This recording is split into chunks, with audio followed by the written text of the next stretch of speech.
Olá, pessoal. Bom dia, boa tarde, boa noite. A gente nunca sabe que horas as pessoas vão assistir. A gente está aqui no nosso verso e reverso, fazendo conexões com diferentes pessoas, né, com diferentes cabeças, pensamentos divergentes, mas sempre pensando no melhor para Petrópolis. Eu hoje recebo aqui a Célia Abens, que é jornalista, começou no Diário de Petrópolis, trabalhou na Rádio CP, depois foi do Jornal do Brasil, formada na UFRJ, trabalhou também em agências de propaganda, em assessorias de imprensa. Hoje em dia é também professora e uma especialista em comunicação pública e em transparência. Então, Célia, bem-vinda aqui para o nosso papo. Queria começar te perguntando o seguinte: a Constituição de 88, a nossa Constituição, prevê lá, se não me engano, no artigo 37, entre os seus princípios, né, da gestão pública, da impessoalidade, da moralidade, da legalidade, prevê também a transparência na medida que prevê a publicidade, né, quer dizer, dar publicidade aos fatos, fazer com que as pessoas conheçam, né, a realidade da gestão pública, né? Apesar disso, e também temos a Lei da Transparência, né, que, se não me engano, é de 2009, apesar disso, o que a gente percebe é que quando se quer uma informação do poder público, é muito difícil conseguir, especialmente quando o poder público não quer apresentar essa informação. E isso, claro, traz muitos reflexos para a vida da gente. Então.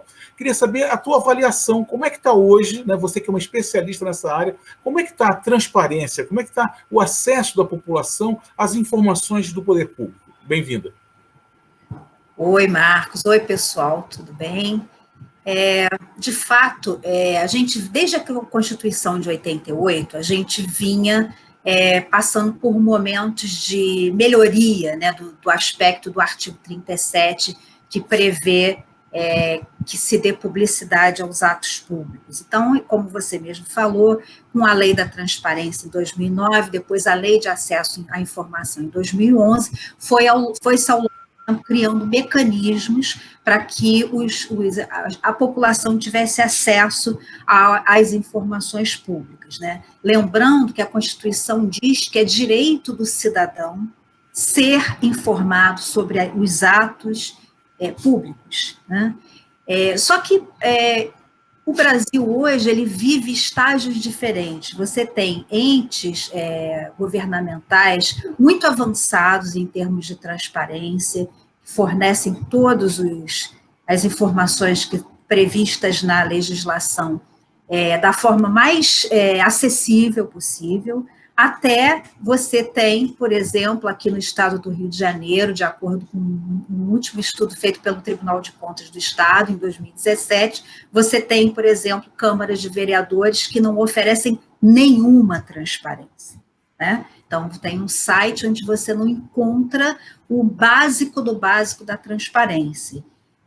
Nos dias de hoje, é fundamental, por exemplo, nessa fase que a gente está vivendo de pandemia, que a população seja bem informada sobre o que está acontecendo, os números da doença, quantas pessoas, não só quantos óbitos, né, não só quantas pessoas internadas, mas quantas pessoas foram curadas, né, já se restabeleceram da doença, saber como que os governos estão gastando o dinheiro dos recursos emergenciais, porque em época de emergência não se precisa fazer licitação, mas não significa que os gastos estão liberados de qualquer forma. E a gente tem visto que os problemas estão acontecendo aqui mesmo no nosso estado, a gente já tem visto várias questões, questionamentos com relação aos gastos públicos nessa época da pandemia, né? Então, eu acho que a gente hoje, tanto em nível federal, quanto estadual, quanto nos níveis municipais, a gente está vivendo um momento de ameaça à transparência e ao cumprimento das leis de transparência, né? Nós temos exemplos dados pelo governo federal e pelas outras esferas de governo que cada vez mais tentam driblar a lei, tentam tornar sigilosos, por exemplo, documentos que seriam documentos que nós poderíamos ter acesso, as pessoas entram pela lei de acesso à informação e não recebem as informações que pediram dentro do prazo previsto, ou com alguma desculpa, enfim. Eu acho que a gente hoje tem que lutar muito para garantir esse direito constitucional que o cidadão tem. E aí, Marco, você que é uma pessoa que já passou pela experiência de executivo, né, e trabalha nessa área política, queria te perguntar assim, o que você acha que a gente pode fazer em termos de mobilização da sociedade contra essa onda, né, de obscurantismo, né, digamos assim, está vendo no país? Legal. Eu acho que a gente tem que trabalhar exatamente com a informação, fazer o inverso do que eles estão fazendo, né? Que muitas vezes é isso que a gente vê, os governos tentando esconder a informação, tentando esconder o dado, né? Então, assim, de um lado, a gente exigir que o cumprimento das leis, exigir que haja transparência. Então, o tempo todo, entrar no site das prefeituras, dos governos de Estado, do governo federal, dos ministérios, da Assembleia Legislativa, das câmaras de vereadores, né? Enfim, cobrando o tempo todo deles, mas também disseminar essa informação da sociedade, conversando com todo mundo que a gente conhece, como a gente está fazendo nessa nossa conexão aqui hoje. No fundo, a gente está trazendo também informação para as pessoas sobre aquilo que é direito delas, né? Então, assim, disseminar essa informação. Olha, isso é nosso direito. Nós temos o direito de saber o que está acontecendo, o valor do contrato, quanto é que ganha o secretário X, né? Quanto é que esse cargo novo que foi criado, qual é a remuneração disso, né? Como é que se contratou a empresa tal, né? Cadê o contrato da terceirização do serviço tal, enfim, esse tipo de coisa. A gente exigir, né, essas informações e disseminar na sociedade esse direito. Olha, gente, todo mundo tem direito a saber, né? Todo mundo pode cobrar esse direito, todo mundo pode cobrar essa informação, né? Porque eu vejo, assim, o impacto é muito grande, por exemplo, mesmo aqui na Covid, né, nesse caso do coronavírus. Eu acho que, em grande parte, a população, assim, vamos dizer, não caiu a ficha, né? Não há uma adesão, como a gente gostaria que houvesse, ao isolamento social, exatamente porque as pessoas têm pouca informação, inclusive sobre a gravidade da situação, né? E aí eu te pergunto, Célio, o seguinte, Petrópolis, por exemplo, eu sei que você acompanhou um estudo feito pelo Tribunal de Contas sobre como as prefeituras do Estado do Rio, são 91 ou 92, né, prefeituras do Estado do Rio, sobre o grau de transparência delas, né? Petrópolis é seguramente uma das 10 cidades mais importantes do Estado do Rio, né? Como é que está Petrópolis nesse ranking aí da transparência? Como é que está a nossa cidade? Você lembrando que a Célia está morando fora de Petrópolis há muitos anos, mas era aqui da Vila Felipe, onde mora a mãe dela, a família, enfim. Então, como é que está Petrópolis no ranking da transparência? O Tribunal de Contas do Estado fez, no ano de 2017, um estudo profundo, que está disponível, inclusive, para qualquer pessoa que quiser, é só entrar lá no site do TCE e procurar, que vai achar, um estudo sobre a transparência de cada município, com exceção da capital, porque a capital não está sob jurisdição do Tribunal de Contas do Estado, ela tem o seu próprio Tribunal de Contas. Mas, fora isso, nos 91 municípios do Estado do Rio. E analisou também a transparência das câmaras municipais, não só das prefeituras. É interessante porque eles dividiram esses em 3 grupos, né? Os grupos que estão com a transparência avançada, os que estão intermediários e aqueles que estão muito atrasados em termos de transparência. Por exemplo, o município de Macaé aparece em primeiro lugar, com as melhores pontuações, tanto do executivo quanto do legislativo.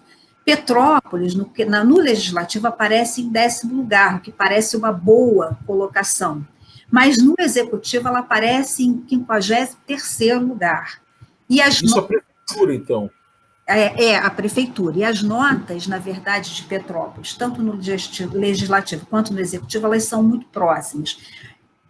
A explicação para isso é o seguinte, é que a transparência do legislativo é muito baixa em todos os municípios. Então, as notas são muito baixas, por isso que Petrópolis está em 10º lugar. Mas quando você... Quer dizer, ainda que esteja mal, está ainda... Quer dizer, tem pouca transparência, mas em comparação com os outros, a Câmara de Vereadores até que não está tão mal. Ainda que está mal, mas não tão comparativamente. Tá? Mas no caso do Executivo...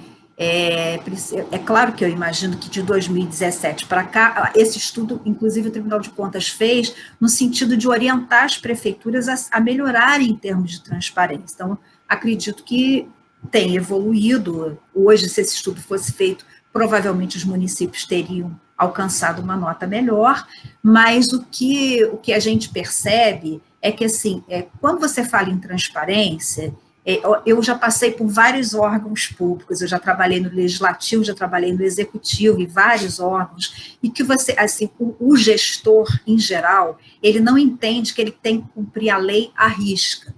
Então, ele bota lá uma coisa de transparência e acha que não precisa botar o resto, e acha que está sendo super transparente, quando não, quando existe uma lei, e essa lei precisa ser seguida. Então, quando você tem que ter todos os relatórios de gestão fiscal, você tem que informar quanto você comprometeu dos teus recursos com contratação de pessoal, para mostrar se você está cumprindo ou não a lei de responsabilidade fiscal. Você tem que dizer quem são os seus funcionários e qual é o salário que essas pessoas recebem. E, em geral, o executivo oferece essa informação em PDF. PDF é um arquivo difícil de você trabalhar para um pesquisador, por exemplo, que vai manipular esses dados, vai transformar isso em informação, um jornalista que vai transformar esses dados em informação palatável, uma informação para a população em geral. É difícil trabalhar com plataformas assim. A lei diz que você tem que entregar as informações em plataformas, em arquivos possíveis de manipulação. Então, você tem que levar até a agenda dos secretários, a agenda dos ministros, a agenda do presidente, do governador e do prefeito, tem que estar disponível sempre antes da agenda acontecer. Eu tenho visto, por exemplo, muitos prefeitos que colocam as suas agendas depois que elas aconteceram. Isso não é transparência. A transparência é você dizer aonde você vai estar e com quem você vai estar reunido no seu dia seguinte, e não no dia que já passou, a agenda já aconteceu, né? Então, eu acho que a gente tem um caminho muito grande ainda em termos de transparência para trilhar. E acho que você tocou no ponto certo. A informação, ela é direito do cidadão, o cidadão precisa saber que tem esse direito e que ele pode, né? Nós temos hoje, além dos órgãos de controle, nós temos muitas entidades da sociedade civil que buscam trabalhar com a transparência, divulgar melhor e fazer, porque a transparência dá ao cidadão a possibilidade dele ser fiscal do dinheiro que ele está investindo, do dinheiro que ele paga de imposto. Nem todo mundo tem essa consciência ainda, nem todo mundo sabe que pode entrar no site da sua prefeitura, da sua Câmara Municipal e ver quanto que está sendo gasto, com o que está sendo gasto. Os contratos têm que estar lá. Se não estiverem, tem que ser cobrados do prefeito, do presidente da Câmara, né? E eu imagino, Marcos, assim, que para quem faz política com P maiúsculo, para quem quer viver uma sociedade moderna, participativa, que eu acho que é o seu caso, vai ser muito bom poder trabalhar com transparência. Você não acha? Exatamente.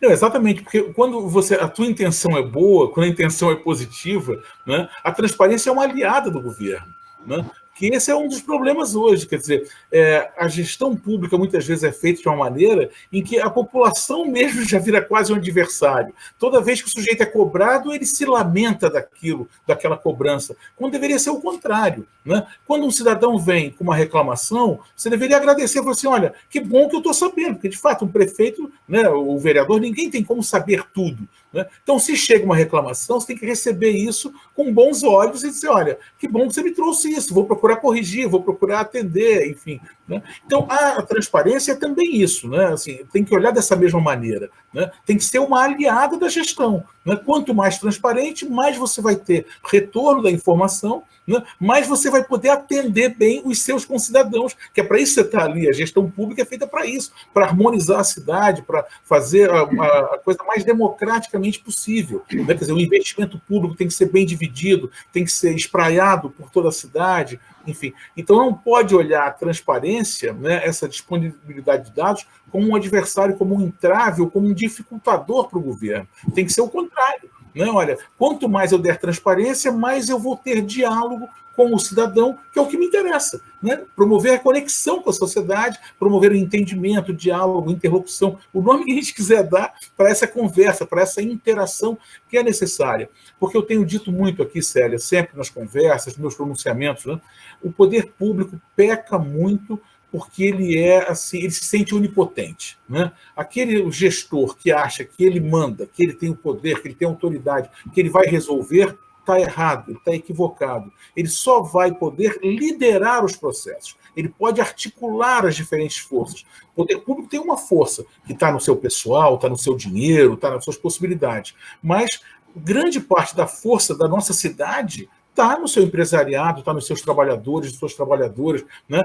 Na vida viva da cidade, né? Naquilo que é vivo, que faz a cidade funcionar de verdade. Então, o prefeito tem que ser uma liderança articuladora disso tudo, né? E, claro, e aí informação, transparência são fundamentais, né?